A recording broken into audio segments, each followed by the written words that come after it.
আজ একটা কথা বলবো যা আমি নিজের জীবন থেকে শিখেছি। হ্যালো বন্ধুরা, আমি রথিন আর তোমরা দেখছো রথিন জার্নি। 100 দিনের চ্যালেঞ্জের আজ 7ওয়া দিন। সবসময় সবার ভালো করতে যাবেন না, কারণ অনেক মানুষ আপনার ভালো কাজের মূল্য দেয় না। আপনি যদি বিনা স্বার্থে কারো পাশে দাঁড়ান, অনেকেই ভাববে এর নিশ্চয়ই কোনো স্বার্থ আছে, এখান থেকে নিশ্চয়ই কোনো কমিশন খাচ্ছে। এতে তাদের মনে একটা সন্দেহ জন্ম নেবে আপনার উপর।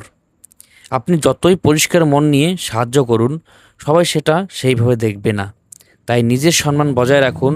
যার সত্যিই সাহায্যের প্রয়োজন তাকে সাহায্য করুন, কিন্তু শুধু সবাইকে খুশি করার জন্য নিজের সময়, পরিশ্রম আর মানসিক শান্তি নষ্ট করবেন না। আমি এই শিক্ষাটা জীবনের অভিজ্ঞতা থেকেই পেয়েছি। আপনার কি মনে হচ্ছে, আপনি কি কখনো এমন অভিজ্ঞতার মুখোমুখি হয়েছেন? কমেন্টে জানাবেন। 100 দিনের চ্যালেঞ্জের আজ 7ওয়া দিন। প্রতিদিন একটা নতুন শিক্ষা, প্রতিদিন নিজেকে আরও শক্তিশালী করে তোলা। এই ধরনের আরও ভিডিও দেখতে রথিন জার্নি ফেসবুক পেজটি ফলো করুন। ইউটিউবে দেখে থাকলে চ্যানেলটা সাবস্ক্রাইব করুন। ধন্যবাদ, ভালো থাকবেন আর সবাইকে ভালো রাখবেন।